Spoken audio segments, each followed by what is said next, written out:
Hello, everybody. It's July 5th, 2025. This is my first mechanical breakdown video. This is probably just for me. I'm just wanting to be able to keep track of this so I can track my progress over, however long I'm going to continue pitching for. I threw today against Premier Nomadic 16U, good team. Solid hitters all around. I could have done better. I think my strike percentage was decently high. I don't really know how I'm going into all this. I already know how I did. 2 Ks on the day. It was 4 innings. Not great. But there's things we can do better. There's always something I can do better. And I have noticed a recent gain in velo. I'm not where I want to be yet. But the thing is that 71 in the spring after the injury and got cut. So we're up to 76 on perfect game, which is, it's enough to hang with, the other people. I'm not going to be a fastball dominant pitcher, but, scratching the bare minimum to be where I want to be is pretty important, and that means gaining velocity, and lifting is a part of that. My mechanics have been relatively the same for a while. But I've lifted a lot since 71, got up to 76, and now I know that with some mechanical tweaks, I have a lot more velo in the chamber. So this is the first time I'm going to be able to break this down. This is the most recent pitching video. I made a lot of mechanical adjustments over the weekend, trying to focus on hips-shoulder separation, especially staying back. And I have 2 pitchers that I want to look at too. The first one is, I think it's 2018, Jacob Degrom. He does a really good job. I like his ability to separate his hips and shoulders. You can see right here where you got his lower body pretty much facing home plate and his upper body's still completely back. But I really want to focus on being able to, because I'm not that flexible, staying close with the front side. So to do that, I picked Trevor Bauer. He's not pointed exactly. I kind of want to be more chicken wing. What I mean by chicken wing is kind of be like right here with my front arm while my shoulders flipped up. But we're going to go into the mechanics real quick. This is a game changer video. I'll show you the pitch right now. I'm not sure how hard it was. Rough estimate, eye test, maybe like 75, 76.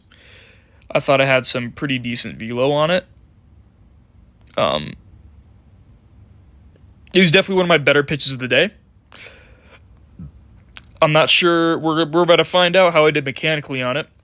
And this is probably considering this is one of my better velo pitches of the day, and when you look at it, it's right there in the zone.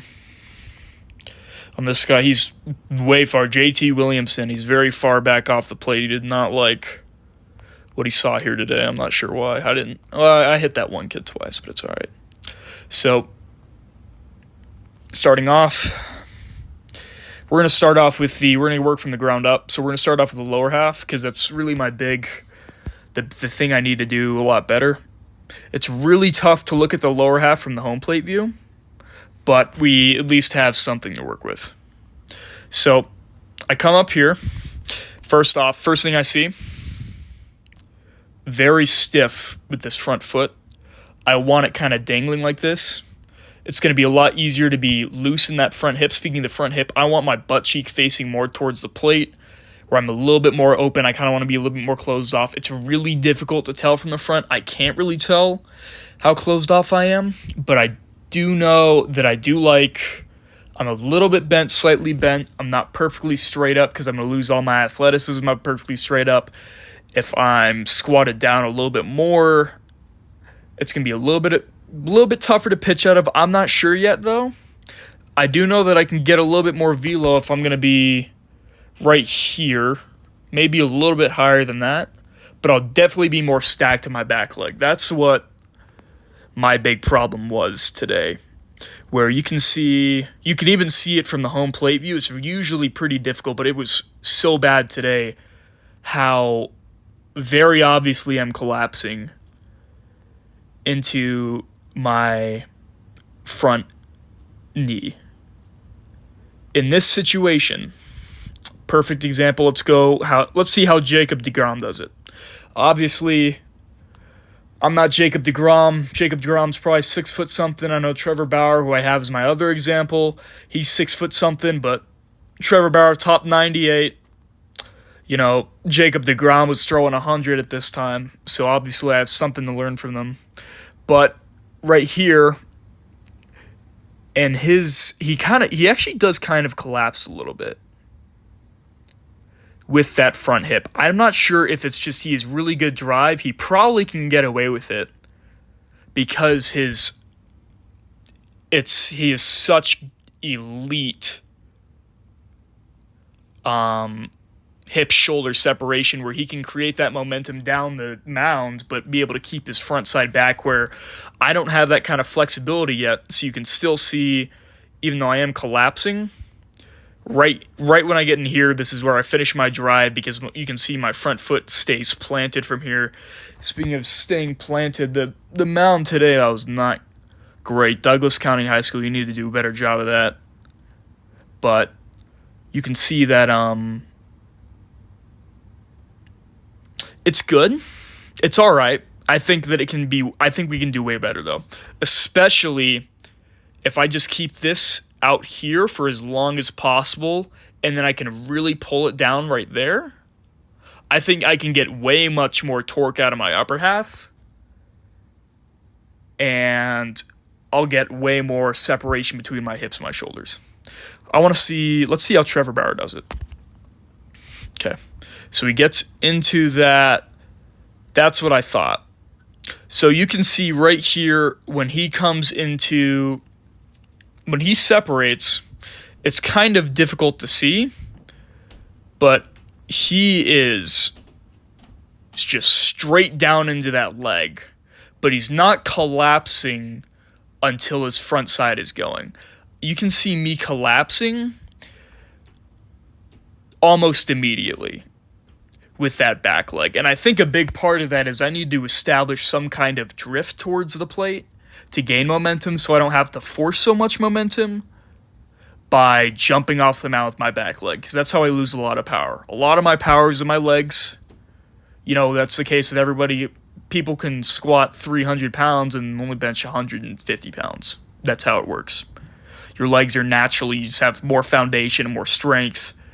And especially in my case, I have a lot more to work with in that lower half, and I can be a lot more violent in that lower half than I can with my upper half. I'm curious to see the quick twitch was a big thing that I noticed. I'm a little bit slow coming. I'm not sure how I did on this pitch. Okay, so my twitch wasn't actually all that bad. It was just the separation. And as far as the separation goes, another thing that goes with gaining momentum down the mound is decelerating. And as far as decelerating goes, I've always had a problem with that lead leg block. I can't say that. Lead leg block. It's kind of been not great for me. And when I do land and when I'm supposed to be releasing the ball, I should be right here. This leg should be going straight back. Like you can see, I'll just show you an example of mine versus, I know Trevor Bauer does a great job, so we'll go to Trevor Bauer after this. But it's still going forward, it's still leaking, then it's straight.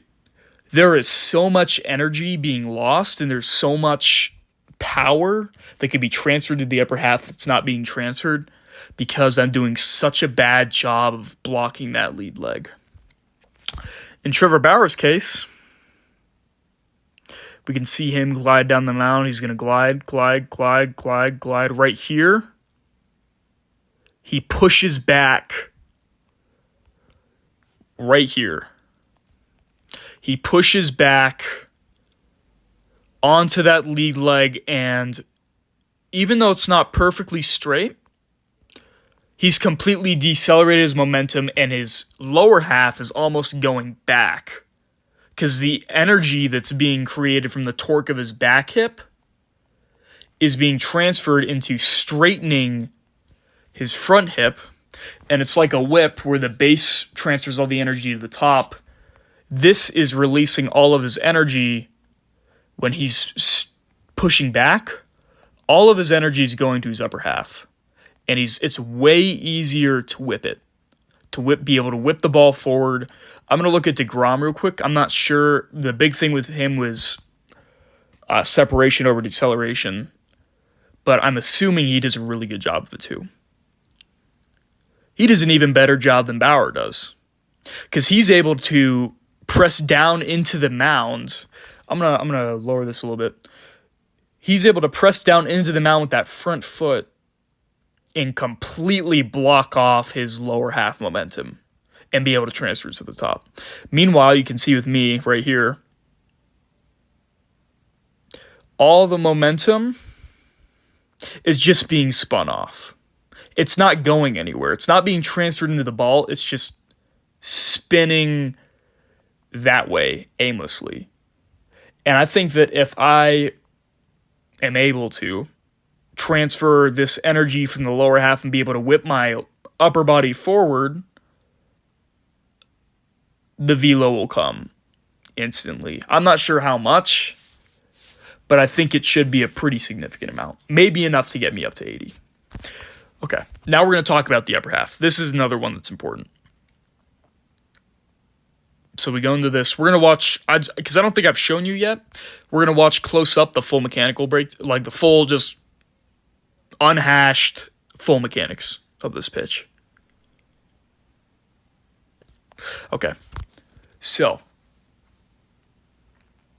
with that upper half, a lot of people are saying like scap rotation and all this stuff, and even though, yeah, it is pretty important, you don't need to be focusing on it. I think that the main focus for me and for a lot of pitchers should be just making sure that your throwing arm and your shoulder and everything like that is carried along for the ride from the rest of your body and is as loose as humanly possible. Because my scap, well, if you want to talk about the scap stuff, I think I actually do a relatively good job at the scap rotation. Bringing that scap back, because this is my glove right here. This is my back arm. I have another video. I'll insert it real quick. It's from the back view. It's a little bit older. I think this is it. Yeah, this is it. Where I can show you really close up how good my scap flexibility is right here. I'm very open with that front side, yes, but you can still see that while my glove side's right here, my arm's all the way back there. So that's not a problem for me. That's not something I really need to focus on. However, I think on this pitch, it probably happened. I'm not sure. I don't remember the feel exactly of this pitch. I don't remember every single pitch of every single at-bat. I just remember the outcomes. But considering how how my arm didn't just completely float back, but you can see it kind of stabbed right there. If you look at that back shoulder, I definitely tensed up on this pitch when retracting into my scap. Loose is fast. We already know that. Intense is slow. I need to do a way better job of being able to keep my lower half intense and my upper half loose. Got metallic. Oh, jeez. We got Metallica on the bottom, Mozart on the top. That's how I should be viewing that. I need to be a lot looser, and I need to be a lot less forceful with my positions in my delivery. When I'm up to this point and I'm trying to force my upper body back this way, I can do whatever I want. Especially when it comes into getting into that back hip and kind of coiling up, because I did an all right job of coiling. I think I could have coiled more going back, but I also noticed, just watching right now, my posture's pretty bad. I hunch right here. I'm supposed to stay way bigger in the chest. I do get big in the chest, but I need to be a lot bigger in the chest. And I need to, well, you know, I'm not sure how to put it. I need to be less hunched over because that's also tense. Let's look at how Degrom does it. Considering his hip shoulder separation, I'm assuming he does a pretty good job of being big with that chest. Oh yeah. Yeah. He keeps his pretty much his head level almost the exact same when he's coming up. I want to see, I haven't looked at that yet. That's probably affected location a little bit. It rises a little bit. It shouldn't do that. It should be staying in the same place. I think with that, I might just have to go into my front hip a little bit more. I don't think it should be that hard. Or just immediately go into the back hip. Immediately show my butt cheek to the catcher. Okay, I'm kind of getting off track here. So the next thing I need to do is to be able to stay back as long as possible, because let's see how Trevor does it. Because he's probably thinking right here, right from his break, back, back, back, back, back, and then the second that front foot hits, fire. You can even see the intent on his face. How he gets uglier and meaner looking right here, and that's right when his front foot hits. I need to have the intent to be able to throw when my front foot gets down. I need to be able to keep my my top half back for as long as humanly possible, because that creates tension between the hip and the upper body, just like right here, and that's how you get gas. I think the big last thing I need to do is I am pointing immediately straight outwards, almost flipping the glove a little bit. Yeah, I see that. It's like weird. It's like I'm twirling the glove. I need to be able to keep this elbow strong, very long, my delivery, almost all the way down here. Yeah, almost all the way down here. I still need to have that elbow out. I need to make sure that when I do that, I'm not stiffening up the back side of my top half, but the front side being stiff is not a problem at all. I don't think that I should have a problem with being stiff with that front side. Okay. Another thing. Finish. My finish is especially prevalent today, where most of my misses were up. So that means I'm not finishing on my pitches. And I can probably even see on this one, I do kind of finish, but with a guy like me, I'm 5'9". I'm not a big dude. I'm probably not going to grow much more. I need to really make sure that I get my chest down. Even with a guy like Degrom, he kind of does. Let's see Bauer. He finishes. He definitely finishes. I'm not doing a great job of finishing.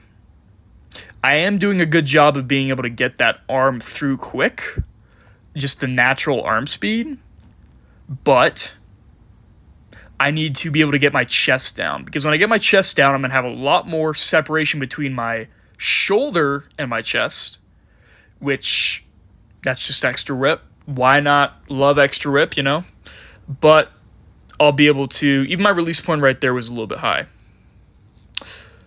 I'm not sure. I'm going to have to do some more research because I'm not sure what it should look like. I'd like to be a little bit more off to the side. Let's see how Bauer releases, Degrom releases. He's more off to the side. I think it's really just dependent on the pitcher. I'm pretty sure Bauer's way more over the top.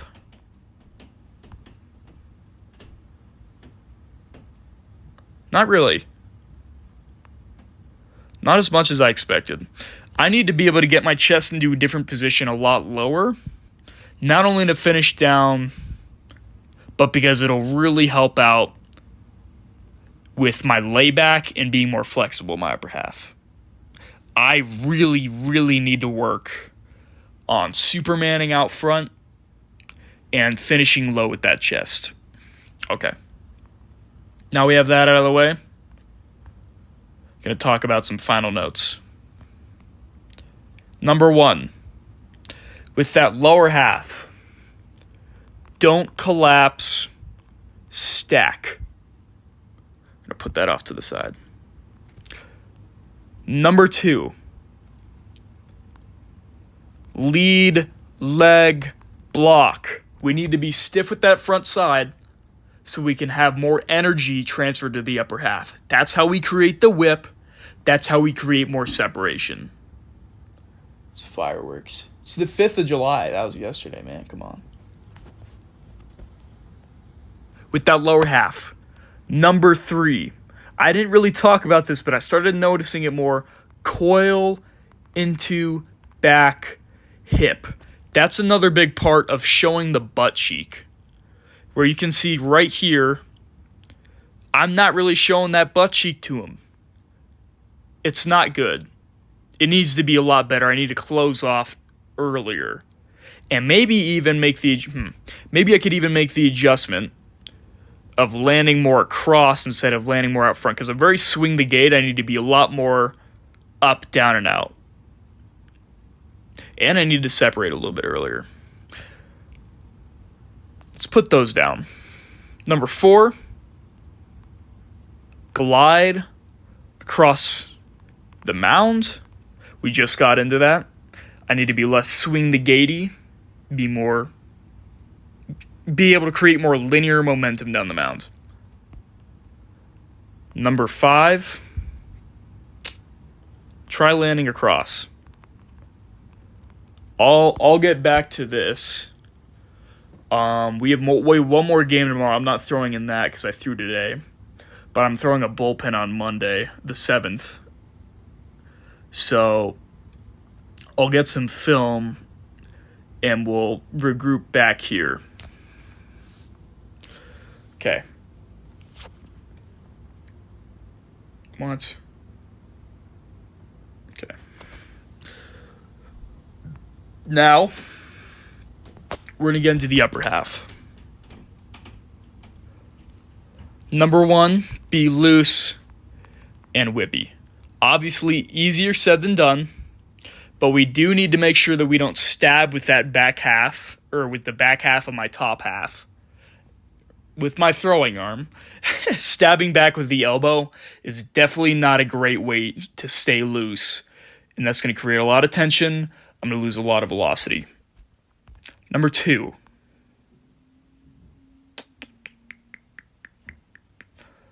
How do we win the hip-shoulder separation?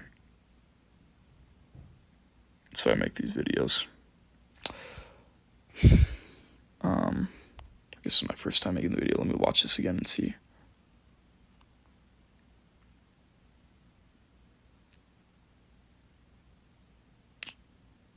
That's right.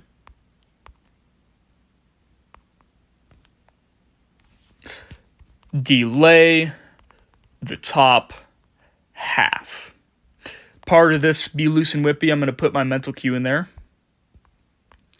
Mozart, Metallica. I've heard that a lot about going down the mound and just kind of drifting a little bit and then being able to explode out of that. But I think, for my personal experience, it's very easy to yank my head doing that, and I get really erratic and I'm all over the place. So I think that's a great cue to separate the top half and the lower half. Okay. Number 3, back to basics, 3rd grade, T-ball, chicken wing. keeping that top half closed off, especially with the front arm. Because when I'm aiming with, and I'm doing that weird little flip-up thing, I'll show you right here. You remember it. I remember it. Right here, that little weird flip-up thing. Not only is it way harder to control where the pitch is going, my top half is all over the place. I'm way fly. I've flown open and I've lost a lot of energy. In turn, I've lost a lot of velocity. So don't point, chicken wing, and stay back for as long as possible. Number 4, Superman finish. Finish low, be down in the zone, really throw my chest down towards my feet, and, well, I'm going to create a lot more separation between my shoulder and my chest as well. Okay. Take a screenshot of that, and that's all I need.